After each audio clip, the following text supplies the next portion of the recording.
आज की क्लास में हम चैप्टर 7 प्रत्यावर्ती धारा के अंदर शक्ति गुणांक को देखेंगे। शक्ति गुणांक आखिर क्या है? शक्ति गुणांक जो है एसी सर्किट में हम पावर फैक्टर को निकालेंगे, तो उसमें जो मेन वर्ड जो आता है शक्ति फैक्टर, दैट मीन्स गुणांक। ठीक है, तो शक्ति आखिर पावर क्या है?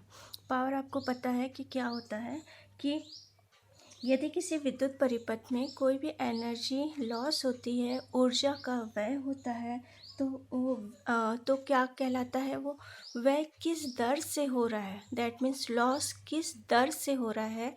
ठीक है, तो उस दर को हम क्या कहते हैं? शक्ति। ठीक है, दैट मीन्स किसी विद्युत परिपथ में ऊर्जा व्यय होने की दर क्या कहलाती है? शक्ति। अब जो है पावर फैक्टर हम लोगों को निकालना है किसमें? प्रत्यावर्ती धारा एसी सर्किट में। आखिर पावर फैक्टर होता क्या है? उसका एक छोटा सा डेफिनेशन है। एसी परिपथ में तात्क्षणिक वोल्टता और तात्क्षणिक धारा के गुणनफल को उस परिपथ की तात्क्षणिक शक्ति कहते हैं। ठीक है, आपको पता होगा तात्क्षणिक वोल्टता क्या होती है और तात्क्षणिक धारा क्या होती है। ठीक, इसी डेफिनेशन को यदि हम फॉर्मूला के फॉर्म में लिखेंगे तो क्या होगा? तात्क्षणिक शक्ति इक्वल टू क्या होगा? तात्क्षणिक वोल्टता इंटू धारा, that means P equal to V into I. ठीक है, तो इसको बेस, ये हमारा क्या है? फॉर्मूला है। इसको क्या करना है? इससे शुरुआत करते हुए हमको क्या करना है? हम लोगों को पावर फैक्टर निकालना है। क्लियर? अब जो है ये तो एसी सर्किट की बात हो रही है, सेम ऐसे डीसी सर्किट में भी निकालते हैं हम लोग। पर डीसी सर्किट में क्या होता है? विभवांतर और धारा का जो गुणनफल होता है, ठीक है, वो। और एसी सर्किट में क्या है? वोल्टता और धारा के मान समय के साथ क्या होते रहते? परिवर्तित। बस एक ही चेंज है प्रत्यावर्ती मतलब एसी और डीसी में। आपको पता होगा DC that means direct current, no change. AC मतलब इसमें क्या होता रहता है? समय के साथ चेंजेस होते रहते हैं। ठीक है, तो एसी में ही हम लोगों को क्या निकालना है? Power factor. तो ऑब्वियसली यदि आपको बोलता है कोई कि पावर फैक्टर के लिए यदि डीसी सर्किट में यदि आपको शक्ति निकालनी है तो क्या हो जाएगा? तो वही है V इंटू वोल्टेज और धारा का गुणनफल। इसमें क्या है? तात्क्षणिक शक्ति के लिए इसलिए क्यों बोला? क्योंकि इसमें समय के साथ थीटा के अकॉर्डिंग वो क्या होता रहता है? चेंज होता रहता है। तो क्या हो गया? इसमें तात्क्षणिक वोल्टता जोड़ा गया है और तात्क्षणिक जोड़ा गया है धारा के आगे। क्लियर? तो अब इन दोनों को हमको पता है, ये दोनों के फॉर्मूले को हम कैसे लिखते हैं? कैसे लिखते हैं बेटा? माना किसी समय, क्योंकि समय के अकॉर्डिंग चल रहा है, माना किसी समय किसी क्षण पर टी एज्यूम कर रहे हैं उसको। ठीक है, टी पर प्रत्यावर्ती वोल्टता दैट मीन्स V नॉट। ठीक है, और V और धारा का समीकरण कैसे है? वोल्टता के लिए हम लोग क्या बोलेंगे? V। ठीक है, V equal to V naught sine omega T. इस साइन ओमेगा टी, ओमेगा क्या है? इसमें कला है, फेस है, और V नॉट क्या है इसमें? आप लोगों का, इसको आपको पता है वोल्टेज का शिखर मान। सेम ऐसे ही धारा के लिए क्या होगा? I equal to I naught sine omega T minus five. तो आई नॉट क्या है? धारा का शिखर मान है, ये वोल्टेज का शिखर मान है। ठीक है, पर अब देखिए मैंने V equal to V naught sine omega T लिखा है, किसके लिए? एसी सर्किट के लिए। अब यहाँ पर धारा उसके अकॉर्डिंग किस तरह से चेंज हो रही है? आपको दिख रहा है ओमेगा टी माइनस फाइव लिखी हो। ठीक है, अब इससे क्या समझ में आ रहा है? ओमेगा टी माइनस फाइव मतलब ये जो आई है, ठीक है, धारा जो है वोल्टेज से क्या है? पश्चिगामी है, या हम माइनस है ना।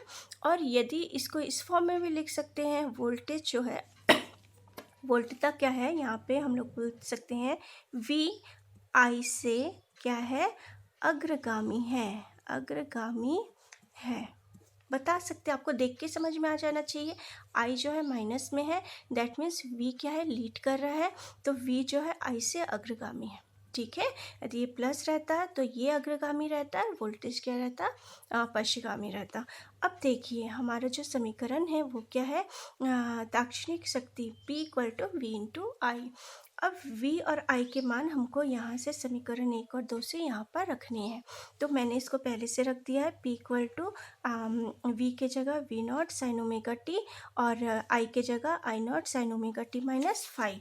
यदि बात यहाँ पे आती कि यहाँ पर माइनस है, तब जो हम लोग निकालेंगे पावर फैक्टर तब जो निकलेगा, और यहाँ प्लस होगा, ये माइनस है, और यदि प्लस होता तब जो पावर फैक्टर निकलता उसमें कोई चेंजेस होता नहीं, कोई चेंजेस नहीं होता, बस धारा वोल्टेज और धारा अग्रगामी और पश्चगामी इसके अकॉर्डिंग होगा, अन्यथा कोई चेंजेस नहीं होगा उसके पावर फैक्टर में।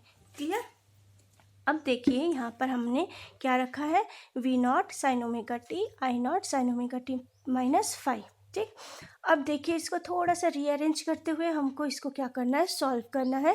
ठीक अब देखिए वी नॉट आई नॉट को मैंने सामने रखा है, फिर क्या लिखा है, साइन ओमेगा टी, और साइन यहाँ पर साइन छोटा सा दिख रहा होगा, साइन ओमेगा टी -5, ये और ये।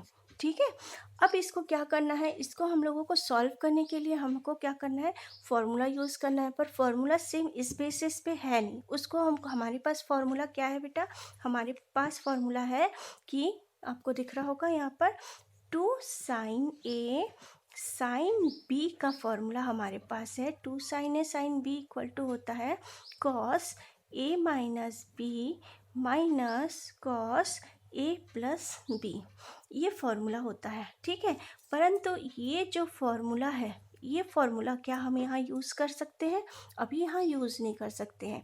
इस फॉर्मूले को यूज़ करने के लिए यहाँ पर क्या होना चाहिए बेटा, 2। ठीक है, तो हम लोग इसको थोड़ा सा रीअरेंज करते हैं, मतलब रीअरेंज का मतलब इस फॉर्मूले के अकॉर्डिंग रीअरेंज करते हैं। तो इसमें क्या कर रहे हैं, अंश में 2 का गुना कर दे रहे हैं और हर में 2 का भाग दे रहे हैं, अंश और हर में 2 से गुना और भाग देने पर। ठीक है, जैसे ही आप 2 से गुना और भाग दे दोगे तो यहाँ पर क्या हो जाएगा, 2 साइन ओमेगा टी डॉट मतलब मल्टीप्लिकेशन साइन ओमेगा टी -5, और 5 यहाँ पर क्या है बेटा, कलांतर है ना, तो यहाँ पर, और मैंने 2 से गुना किया, 2 से भाग दिया, तो यहाँ से हमने शुरुआत की P = VI से, वैल्यू रखा समीकरण 1-2 का, फिर अंश और हर में 2 से गुना भाग किया।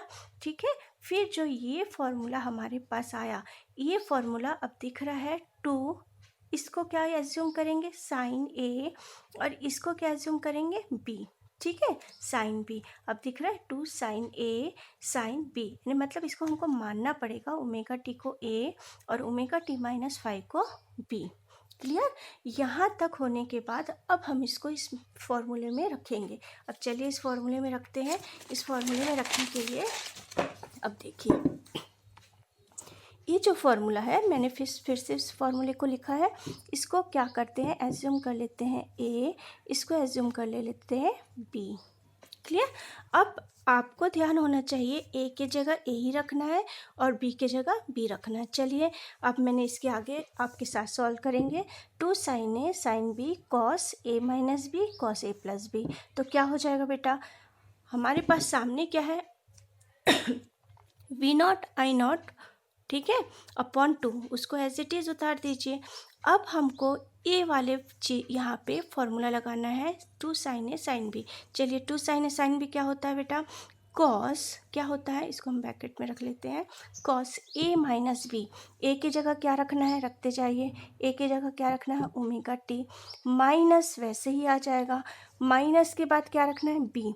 अब बी में हमारे पास क्या है, ओमेगा टी -5, पर यहाँ माइनस है तो इस माइनस का गुना इसके साथ होगा, तो जब ओमेगा टी के साथ होगा तो ओमेगा टी ही होगा माइनस ओमेगा टी, पर 5 के आगे क्या है, माइनस है, तो माइनस माइनस प्लस। ठीक है, ये हो गया आपका sign A cos A minus B, same ऐसे ही चलिए माइनस कॉस, अब क्या है बेटा हमारे पास, फिर ए, ठीक है, ये हमारे पास क्या है, ओमेगा टी। ठीक है, अब प्लस है, प्लस का गुना करेंगे तो ये भी प्लस आएगा और प्लस माइनस ए भी माइनस आएगा, वैसे ही आ जाएगा ओमेगा टी, बी को रख रही हूँ बी के जगह पे, ओमेगा टी -5। अब देखते हैं सॉल्व करके, ये आपको दिख रहा होगा। ठीक है, अब इसको थोड़ा सा और सिंप्लीफाई करो, सिंप्लीफाई सरलीकरण करते जाते हैं स्टेप बाय स्टेप। तो स्टेप बाय स्टेप करेंगे तो हमारे पास क्या दिख रहा है, this is minus this is plus, तो कट गया, तो हमारे पास क्या आया, कॉस क्या आया बेटा 5।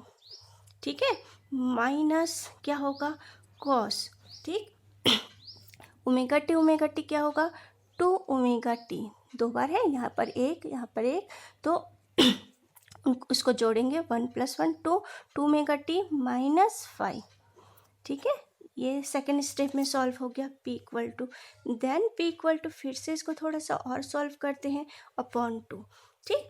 सॉल्व करेंगे तो क्या है, अब मैं आपको बता रही हूँ, एक cos 5, ठीक है, एक cos 2 मेगा टी माइनस 5। ये जो cos 2 मेगा टी माइनस 5 है, ये क्या होता है, एक पूर्ण चक्र में, एक पूर्ण चक्र क्या होता है, मतलब ये एक पूर्ण चक्र की बात करते हैं ना, एक पूर्ण चक्र, ठीक है।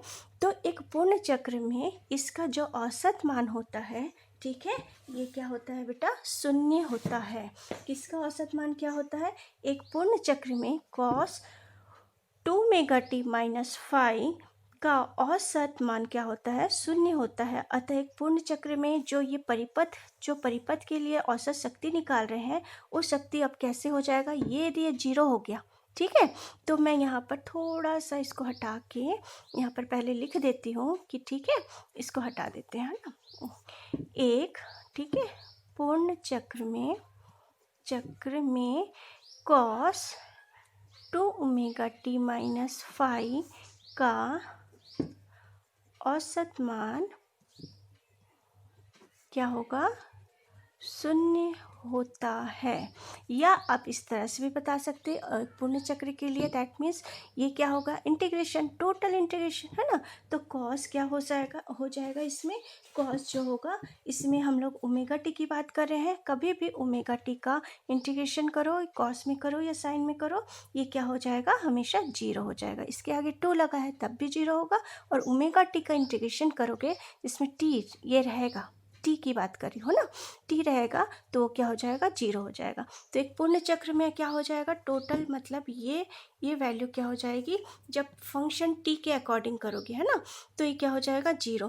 तो यदि ये वैल्यू 0 हो गई तो हमारे पास बचा क्या बेटा, p = v0 I0 अपॉन 2, और साथ में क्या बचा, cos 5, ठीक है, इतना तो बचा। अब इसको हम लोगों को क्या करना है, ये जो क्वेश्चन है आपको मैं लास्ट में बताती हूँ किस फॉर्मेट में भी पूछता है, ये जो है, अब इसके अकॉर्डिंग हमको पता है इसको कुछ चेंजेस करना है ना शक्ति में, तो ये क्या हो जाएगा, v0 I0 अपॉन, ये जो हम लोग लिख रहे हैं इसको हम लोग कैसे लिख सकते हैं, और 2 को √2 लिख सकते हैं। 2 को देखिए, इस 2 को मैं √2 × √2 ऐसा लिखूंगी, तो इन दोनों का गुना करने पे वापस 2 आ जाएगा, ठीक है। तो इसको थोड़ा सा रीअरेंज और कर दे रहे हैं, क्यों कर रहे हैं आगे मैं बता रही हूँ। तो आपको क्या दिख रहा है, v0 upon √2 I0 upon √2 cos 5, ठीक है। ये हम सबसे पहली वाली क्लास में पढ़े थे, जब क्लासेस चल रही थी, मतलब ले रही थी मैं, ठीक है। तो v0 अपॉन √2 क्या होता है बेटा, VRMS।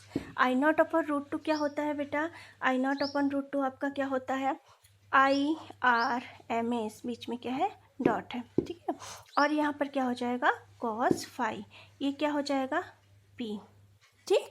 ये जो आपने क्या निकाला है, P निकाला है, VRMS IRMS cos 5, ठीक है। ये क्या समीकरण निकलता है, ये जो समीकरण है फाइनली इतना आपको निकालना है, और इसमें ये क्या है, प्रत्यावर्ती परिपथ में शक्ति का, औसत शक्ति का सूत्र है, और इसमें औसत शक्ति गुणांक कौन सा है, जो ये cos 5 है, ठीक है। cos 5 को मतलब ये P = VRMS IRMS जो है औसत शक्ति के लिए सूत्र है, मैं यहाँ पर लिख देती हूँ इसको, औसत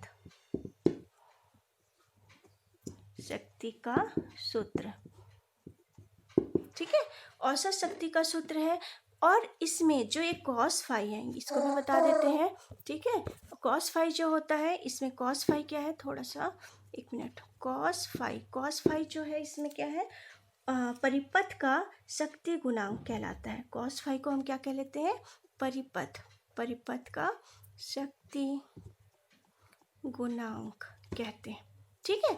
तो हमने देखो बेटा एकदम इजी है, आपको बस चाहे वो बायो वाले हो या मैथ्स वाले हो, बस आपको एक फार्मूला याद रखना है। उस फार्मूले को जनरेट करने के लिए हमने क्या किया था, 2 से गुना 2 से भाग किया था। बस आपको याद रखना है कि ए के जगह पे क्या है, बी के जगह पे क्या है, और सावधानी पूर्वक यदि आपने वैल्यू को रखा माइनस प्लस का ध्यान रखते हुए, तो आपको फाइनल वैल्यू क्या मिलेगा, cos 5 minus cos 2 omega T minus 5। और आपको ये पता होना चाहिए, हम लोग क्या पढ़ रहे हैं, एसी सर्किट। तो एसी सर्किट में एक पूर्ण चक्र की बात जब होती है तब ओमेगा टी की बात होती है, ठीक है, टी फंक्शन रहता है, ठीक है। तो ओमेगा टी जब बात कर रहे हैं तो ओमेगा टी का टोटल मतलब इंटीग्रेशन, ठीक है। या तो आप ये ऐसे करो, एक पूर्ण चक्र में ओमेगा टी माइनस 5 का क्या होगा, कॉस ओमेगा टी माइनस 5 का मान क्या होगा, 0 होगा। या हमको पता होना चाहिए कि कॉस ओमेगा टी क्या होगा, 0 होगा।